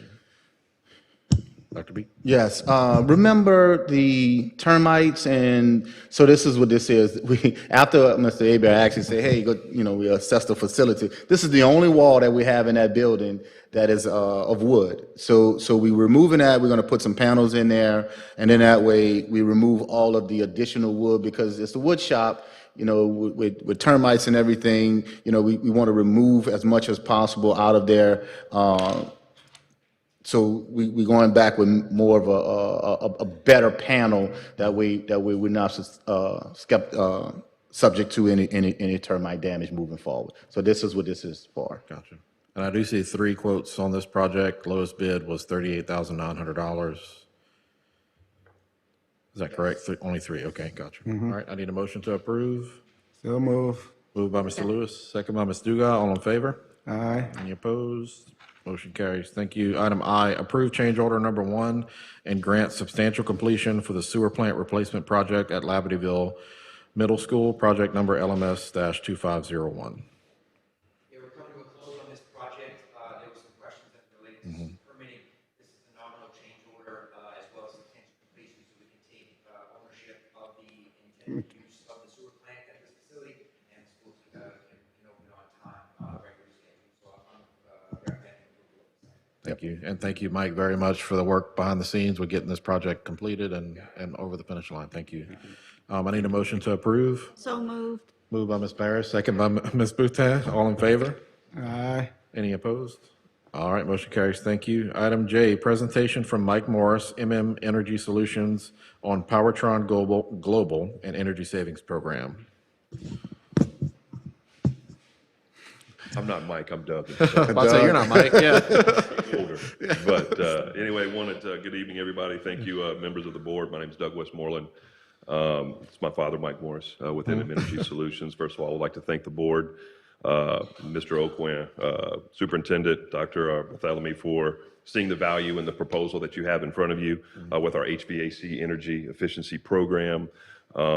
We're happy to present this to the board tonight, and thank y'all for giving us a few minutes of your time. So some of you may or may not know us personally, but our company, MM Energy, has had the privilege of working with Assumption Parish through the Public Service Commissioner's Office in their energy efficiency program. We've worked alongside with Mr. Oquin and his facilities team to basically, we secured $555,000 worth of grant funding to transition all of your fluorescent lights, even the ones here in this building today, to LED lights. So we were able to secure that funding for the parish, and we were able to do that for every school in the parish at no cost to the district. So that was we're really proud of those projects. But the reason I wanted to bring them up is we're not talking about lighting tonight, but we're just talking about a continuation of our relationship with the parish in the essence of energy efficiency and savings. So I want to tell you tonight about another place where electrical waste exists, and it's in your HVAC systems. It's a dirty little secret that not a lot of people talk about, but it's very well documented, and I want to present that to you guys tonight. So Energy Solutions, we represent Powertron Global here in the state of Louisiana. But before I tell you who Powertron is and what they do and why we're different, I think it's really important to understand there's been a lot of talk tonight about impacts on budgets and things that are happening in Baton Rouge, right? We're very sensitive to those issues. That Powertron's recurring service that we have in front of you tonight in that proposal, it's not designed to become another expense or a line item to the budget for the district, right, and the school board. It's designed to reduce avoidable electrical waste. So those projected savings generated by our service are intended to actually pay for our service that we're going to be providing that's outlined in that proposal today. And after our service is paid for through those savings, we want to keep that money here in Ascension Parish that you can use for other projects and teachers and things like that, right? But it's also very, very important for you guys to understand we are not a performance-based contract company. I know that word has a dirty little meaning to a lot of people. People don't like that. We are not a performance-based contract company, and we're not an ESCO, right? So I think that's important to point out. Most people, when they think of air conditioning, right, it's something that creates cold air, right? But it's quite a bit more than that. It's really about how to remove heat from a space. That's what air conditioning is really all about. The better an air conditioning unit can process heat and move heat out of a space or out of a building, right? The more efficiently it does that, the less electricity it uses. The harder it is or the worse that it processes heat or moves heat, the more electricity you're going to spend, the harder that unit's going to have to work, and you're going to consume more electricity.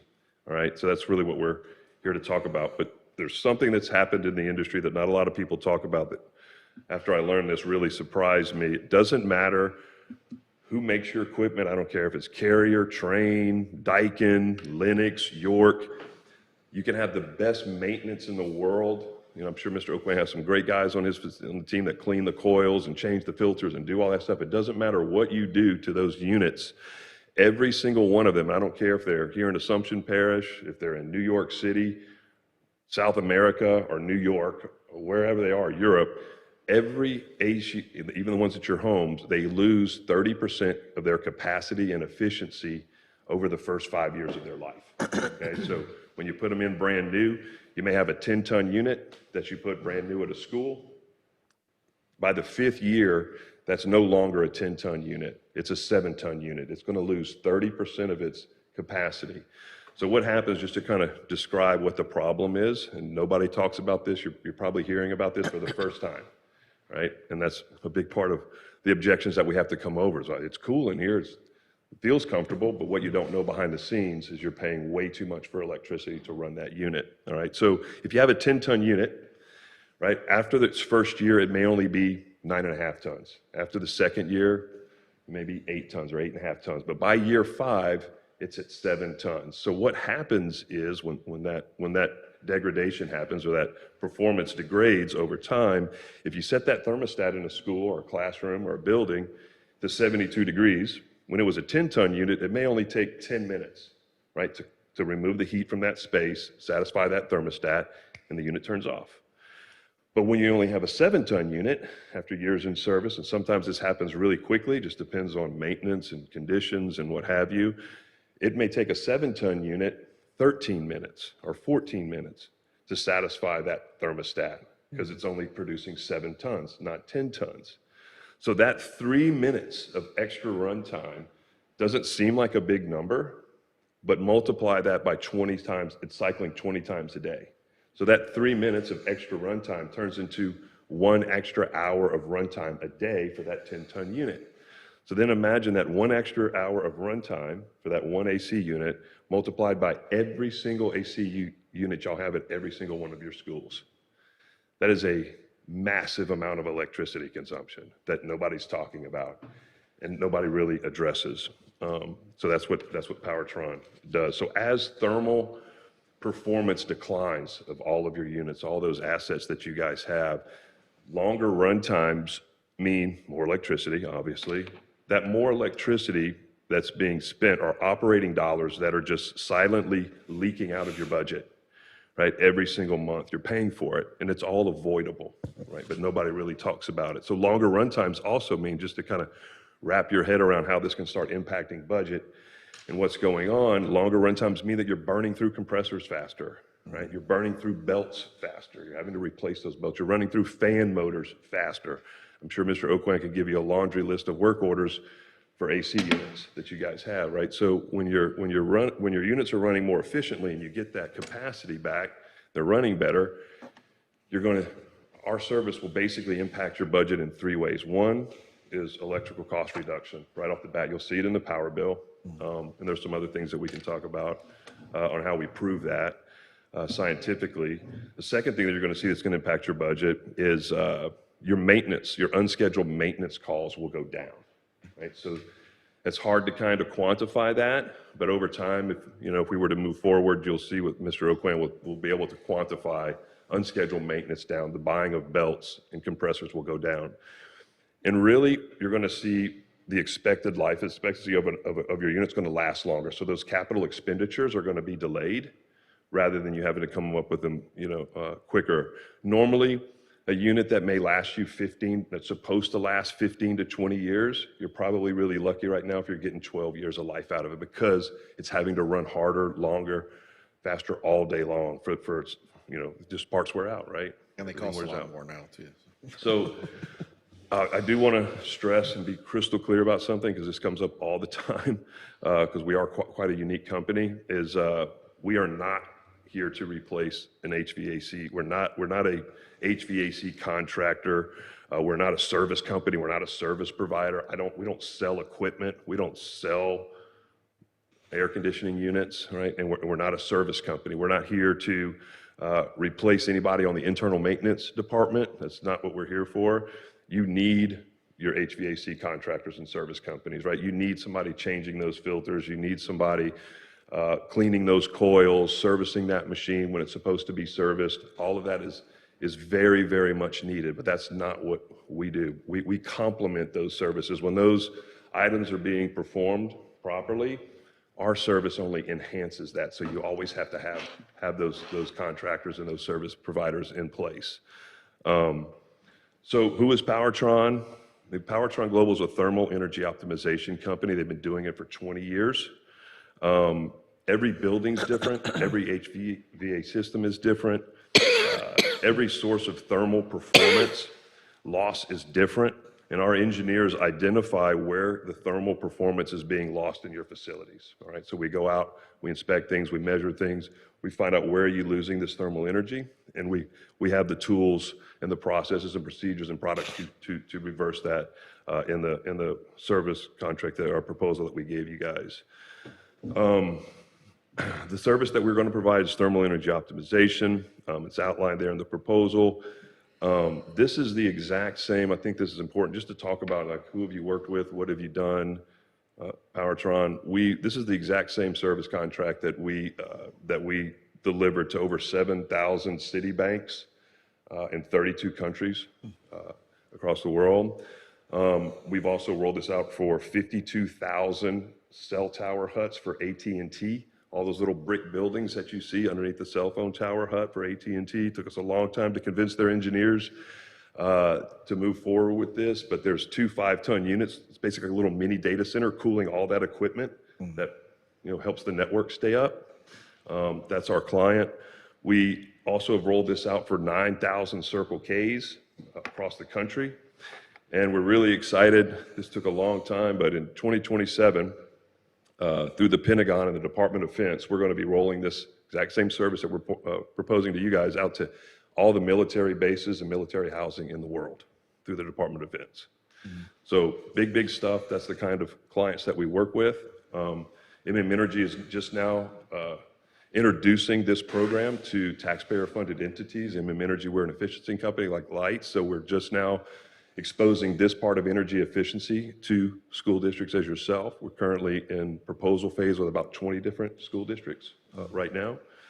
This is something brand new that we're just now starting to talk to our clients about. If you have the proposal in front of you on page 2, just to kind of cover that, and I can definitely answer some questions here in a little bit.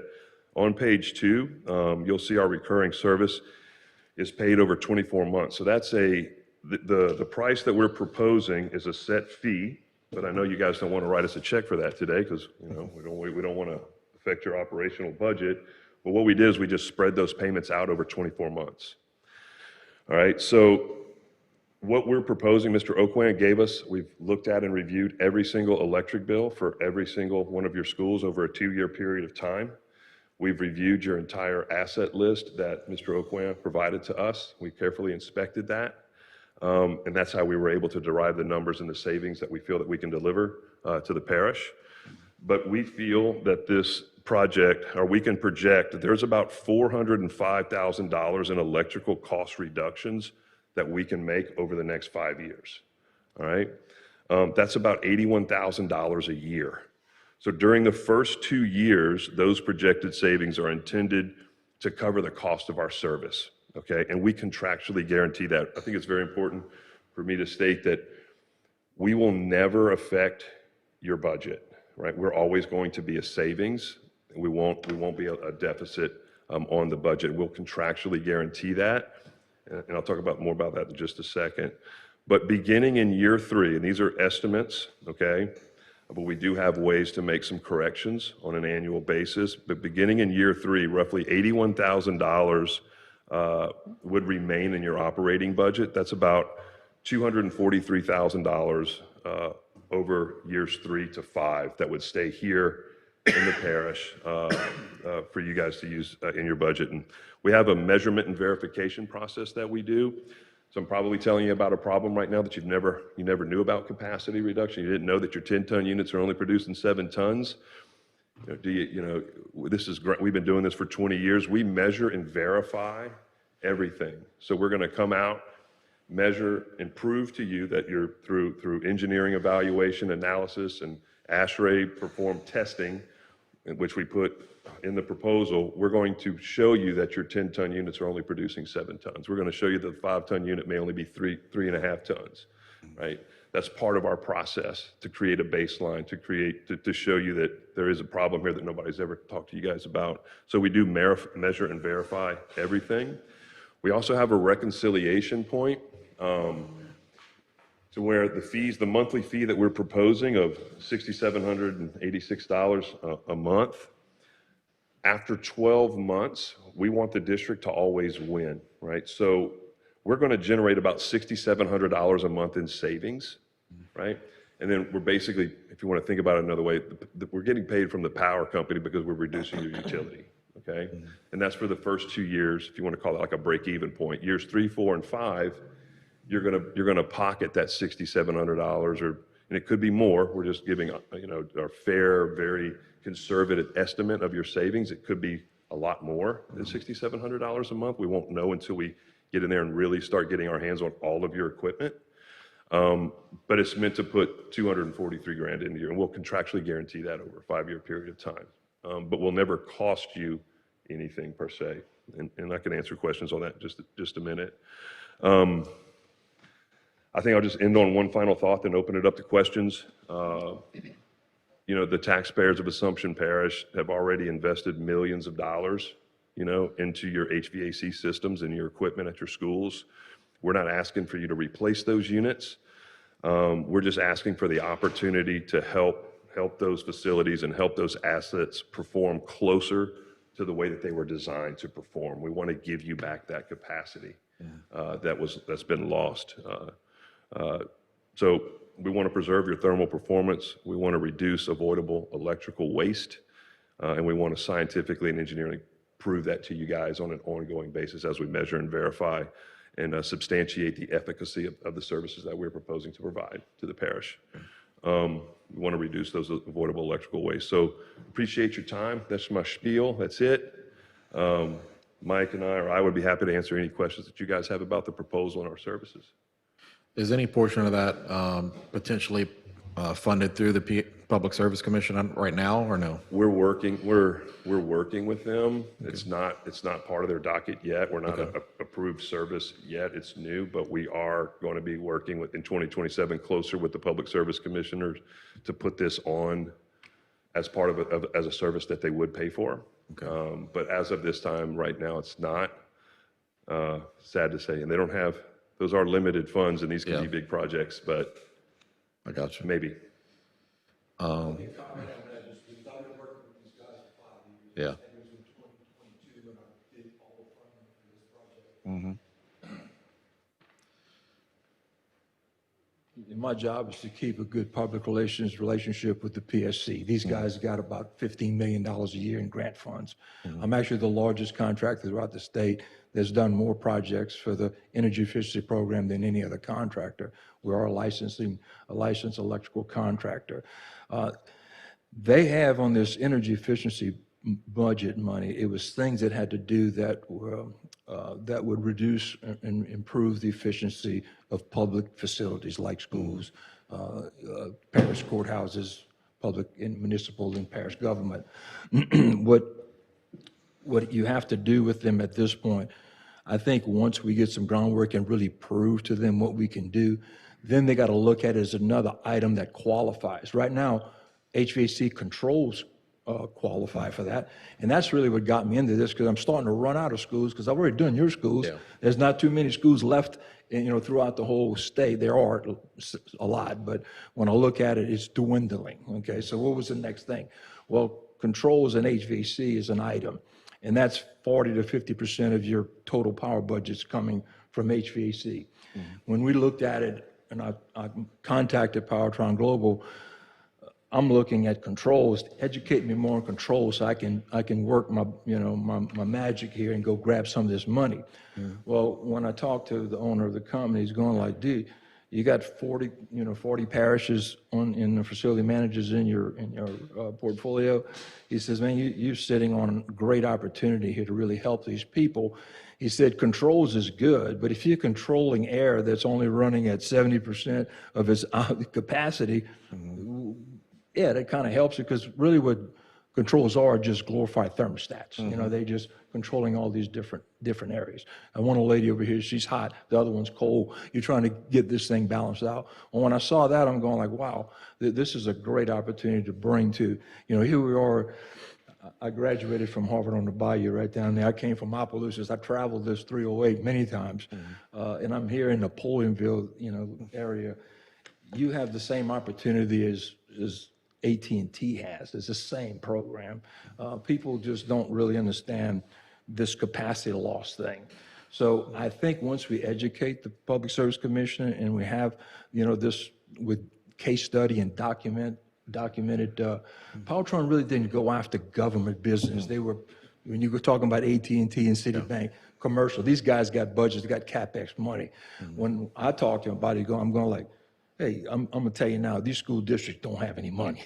How are we going to do this? That's what came up with the 24-month payment plan. That's not a shared savings kind of thing. It's like, how are we going to fund this? And Kevin and I put our heads together and say, let's spread this out. And he can do all the upfront capital investment and then blend this thing out over a 24-month period to make it affordable, and that we could guarantee you it's always going to be a savings for you and not an expense. One other thing is about your environment. I'm going to tell you just a couple of things I think that can really help you, especially as a superintendent. Think of what happens every morning. When those buses drive up, those doors open, right? What happens?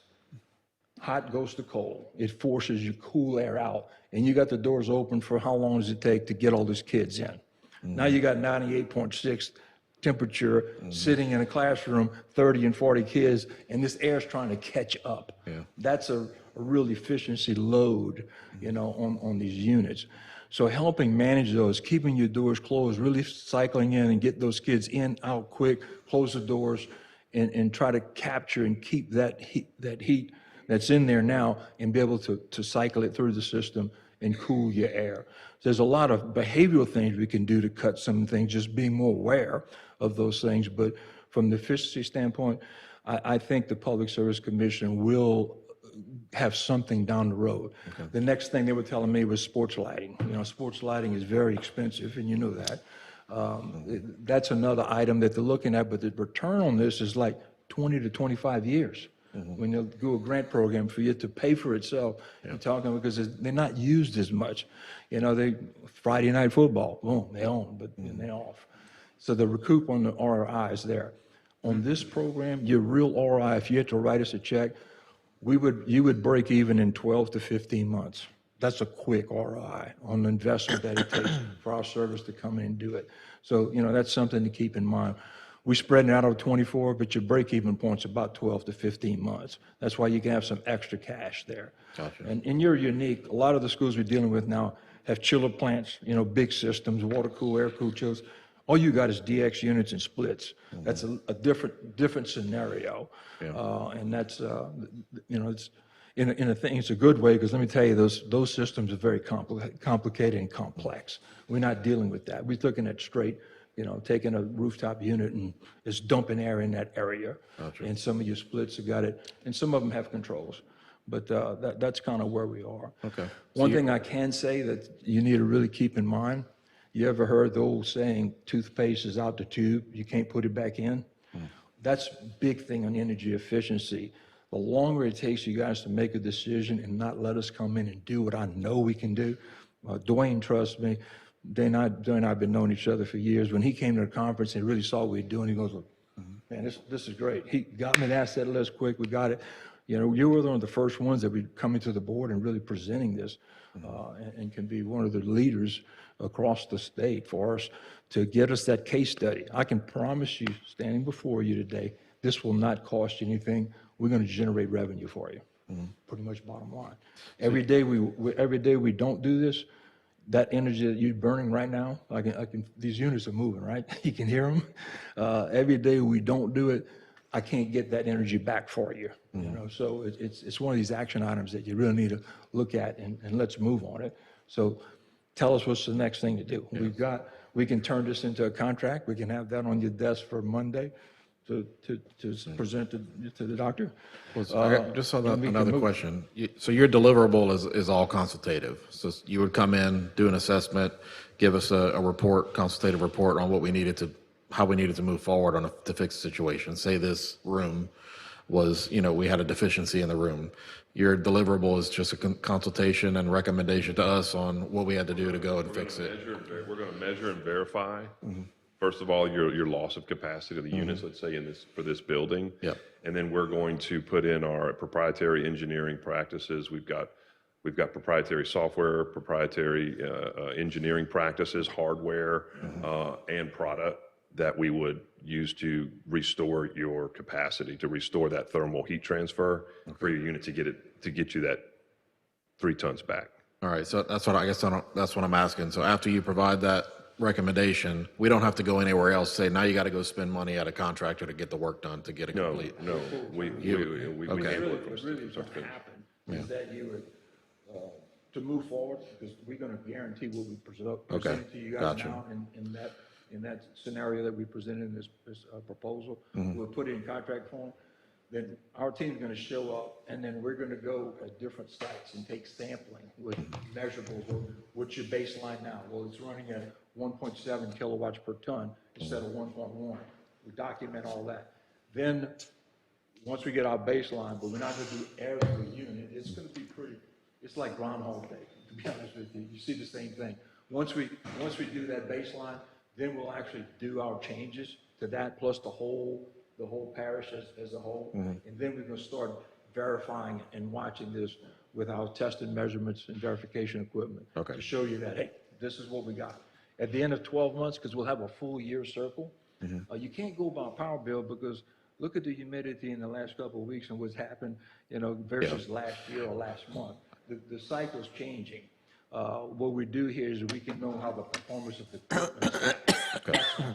I got you. I guess I got confused. You said you weren't a service company, so I wanted to make sure that you fixed the solution for us. We didn't have to go somewhere else to get it, to pay more money somewhere else. We do all the work. And we're giving you a 5-year, but to be honest, that savings is going to continue. Once we adjust this thing, it's going to continue until, of course, the equipment's going to die. It's got a life. We just don't know how long is he going to live? But we're going to do everything we can. And I'd also say that we can also help you when you're looking at your service contracts. If you really need a company that's going to sit on your side of the table rather than probably the other people that are servicing, and just look at your contracts, because the guy that's our head forensic engineer, he also designed and built York Systems, and he worked with Johnson Controls for years. Very, very knowledgeable guy that we can add and give you some real good consulting advice. Gotcha. That's all for it. Thank you all very much for the presentation as well. I think we want to get with Dwayne and Dr. B, and then we'll take this up. Yeah, at the I next would like meeting. to some, and this is not a question, I would like some data to support the theory. Yep. That's it. Thank you. Yep, Super will be in touch. Thank y'all. Providing data to the EPA. We've got some real good documentation on how this is working. We've got some verification documents that we can send to you that prove, ASHRAE certified stuff. We've got hundreds of case studies. that y'all Awesome. can Look at. I'd like to see that, yeah. Thank y'all very much, yeah. Like Thank you, they thank you. say, I really appreciate your time, and congratulations on doing a good job. The reports that you've seen on the students and what y'all doing here in Assumption Parish, and being at 91% of your budget. We're working with UL right now. We try our best with what we have. 25 million in the hole. Our program just on one chiller loop is saving them about $100,000 a month. Now we're waiting for them to sign off, and then I think we're going to be in all 9 universities across the state funded type, education, secondary education. Awesome. Thank you. Thank you, guys. sir. Thank you, sir. Good to see you. Thank you. All right, next, comments and announcements from the board. Anyone have anything? for I just would like to say congratulations to all of our teachers, all of our principals, all of our schools. Outstanding work. I know people look at the central office, but this work happens in the school. So congratulations on all your student achievement accomplishments for this upcoming year. Well, last year, the data that we just received. So congratulations to all. And I also want to make a point that all of our engineering fees and contractor fees did get paid, even though we did a deduct. So in other words, Mr. Savoy and the contractors, for their fees and the work that they did get paid for that. All your drawings, your designs, and all of that, they did get paid for that. Thank you. Mr. B, I know it's going to be a little late for us to receive the reports, but I would like for our directors to be here at our next meeting and give us an update on our teachers, how our schools facilities are ready. I know a lot of years we go and we tour all the schools and the air conditioners are out here or there. I'd like to know if that's taken care of. There's a lot of things that we need to be updated on that I felt like we should have got tonight, but we didn't. So if you have any information that you can pass on to us before that, so if we have questions, I know I have a lot of questions about transportation, because I know we lost 2 bus drivers in Pearport. So I really would like to know if we have anybody that's finished, go ahead and start the job, or where we stand on, because there's parents calling me and wanting to know where we at with transportation. Yes, ma'am. Sure. Will do. Will do. All right. Anyone else? All right, we won't meet again until we have our festival. So August 1st, the Sugar Land Music and Arts Festival right across the street. Quick comment. I'm also going to admonish Bambi, because this is a 2-hour meeting and she should have been here. She gave me a 2-hour meeting, so sorry it took so long, y'all, so. All right. That's right. I need a motion